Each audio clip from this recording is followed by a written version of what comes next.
Well, hey, good morning, everybody, and welcome to Cleveland Browns Stadium for your Browns pregame report on Browns Digest. It is cold, it is gray, it's a little breezy, but all things considered here in December, not too bad at all. Huge matchup today between the Cleveland Browns and the Jacksonville Jaguars. Major playoff implications at stake for a team that at one point looked like it definitely could be one of the top teams in the AFC. Maybe a little bit more questionable now with Jacksonville. And then you got a Browns team that is certainly good enough to make the playoffs. At one point at 7-3, looked like easily one of the best teams in the NFL.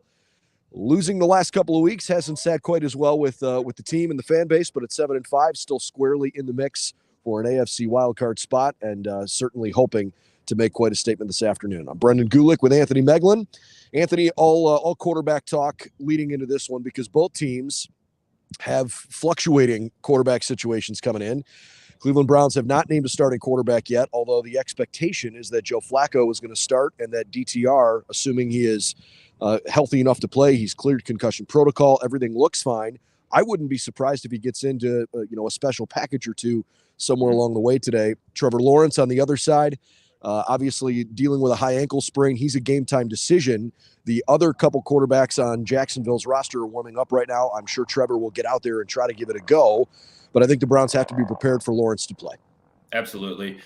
Starting on the Browns side of things, right? The last time we were in this stadium, remember, it was a beautiful day. The sun was shining. It was the end of November. This is more what it's like. It looks kind of gray behind you. It looks like we may get some weather. It's going to be windy. It's exactly what you want. And Joe Flacco, if he is the guy, he talked earlier this week about, how not only does Cleveland feel like football with just the way it's grass field, it's cold, it's old school, the fans are into it, but just even beyond that, like how important this is, a late season game that has serious playoff implications. And you're excited about it. Flacco's been nothing but successful in Cleveland Browns Stadium. He's 9-2 as a starter. He's averaging just around 225 yards. He's thrown 15 touchdowns, 6 interceptions. So he certainly feels right at home in Cleveland Browns Stadium right behind you.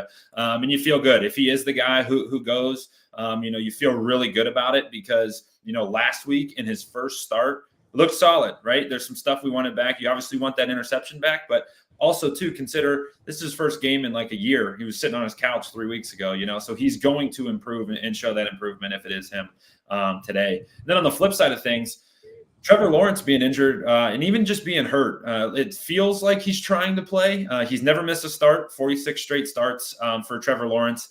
Never missed a game. And this could be one where if he is unable to go, that would be certainly a shock to the Jaguars. But if he is able to go, he's not going to be 100%.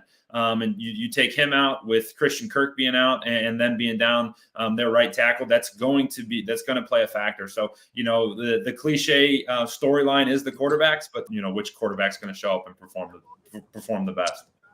And in terms of Jacksonville's, depth, I actually think they've got a really good receiving core. And yeah, Christian Kirk is out, but the reality is they're a lot better than just that one player. I think Ridley's got to step up today because he's good enough. He just hasn't been very consistent this year. So Jacksonville's certainly looking for a bigger day out of him, where I think the Browns are going to find out early in this game if they have a good advantage in one key spot.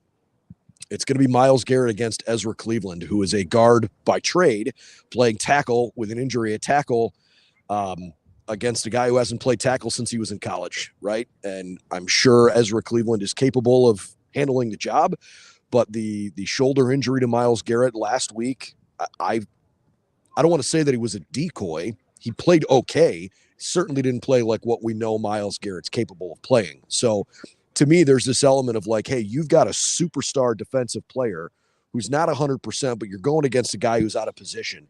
Can you exploit that, especially given the quarterback situation Jacksonville's dealing with?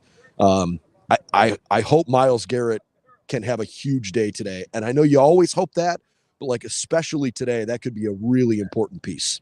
I'll tell you what, I am fired up to watch this defense today because the talk this week's been, it was Jim Schwartz on Wednesday saying, hey, we are not good enough. Our defensive line is what this defense is built on. We're going now 2 straight games without having a sack. And I think when you peel the onion back a little bit and really dive down into the issue, we've been beat up in the secondary. Getting Denzel Ward and Cam Mitchell back is going to be massive for this team because, guys aren't going to be running wide open. Quarterbacks, the quarterback, whoever it may be, isn't going to just be able to take a quick drop and get the ball out right away, because this defensive secondary is going to be much better, which is going to equate to this defensive line being able to get active and look like the defensive line that we love.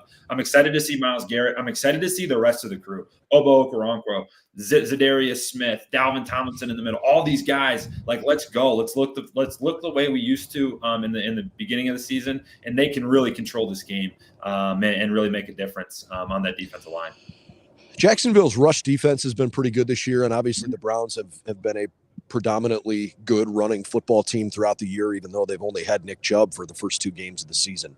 I anticipate that regardless of who's playing quarterback for the Browns, that they're going to try to establish a run early on. But I don't really expect Flacco and or DTR to throw for more than 250 today. In fact, I think the over-under might even be pretty close to 200 or 205 yards. Yep. But I do like the idea, if they're both healthy, of letting Joe be the guy and then using DTR and some special packages just to try to change up the look and give Jacksonville something different to think about, because I know there are a lot of people that were kind of hammering Dorian for not being good enough. I think he's got a lot of upside, and I'm not saying he should be the Browns starting quarterback, for the foreseeable future. Deshaun Watson's the guy here, but I kind of like DTR, and I like some of the things I've seen from him. It's just inconsistent. So if you can use him in little spurts and in specific, design packages, that might be a good way to work him in. No question about it. And think about the situation up front with DeJuan Jones potentially being, or he was labeled out yesterday. If they do get into a situation where Josh Allen is taking over the game and really causing havoc and making Joe Flacco uncomfortable, maybe you do see that, and I would love it. Just a little bit of a switch up. We listened to Coach Stefanski on Friday not name the starting quarterback because he didn't have to, and it's like, hey, how is he going to use DTR along with Joe Flacco? Is that an option? I love where your head's at. I think he should, because DTR does present a different set of, skills that Jacksonville has to account for. So it's going to be awesome. Whatever they decide to do, I think is going to be the right decision, because I think that this Browns offense, if they have a good game plan and if it's executed well, can really get after this Jaguar defense. I don't want to look too far ahead, but I feel like this is probably the hardest game left on the schedule. There's 5 games left, and this is certainly one that the Browns can go out and, make a good statement today. You've got a Jacksonville team that's very talented and better than I think a lot of people expected they'd be, at least, at the beginning of the season. They certainly have been really good on the road. In fact, if you include the 2 wins in London, they're undefeated when they've played away from home. And right now they lead the division in the AFC South. So, not saying that this is your last best chance to make an impression, but when you've got the Jets, the Bears on 2 of your last 4, you obviously finished with the Bengals and a good Houston team for sure. Yep. But this is probably the best team left on your schedule. So no reason to be shy about it. No reason to feel like, if we could just maybe have gotten one last week, then there wouldn't be as much pressure on this week. You can't have that attitude. You got to go out and take this opportunity for what it is and try to go beat a good team. It's a great opportunity to get a huge win, not only for the standings and putting yourself almost locked into the playoffs. You feel really good if you get a win today, but just proving to yourself that this Jacksonville team is one of the better teams in the AFC. And if you can go out and beat them on your home field, that sends a message to everybody that, hey, we've been injured all year. We've dealt with ups and downs, but hey, we're getting to crunch time. We got 5 weeks left, and the Browns are in it, and the Browns are ready to go. I'm excited about it. They get the opportunity to do it in Cleveland Browns Stadium. They're 5-1 there. The home field advantage is certainly a factor, and it's going to be an awesome afternoon and a great chance for the Browns to take one and get to 8-5 on the season. Can't wait. We'll see how this goes. Kickoff at 1:00 here in Cleveland. And, of course, we'll be with you post-game. We'll have post-game press conferences for you available on our Browns Digest YouTube channel, and certainly all the latest post-game coverage that you'd like throughout the day with this team.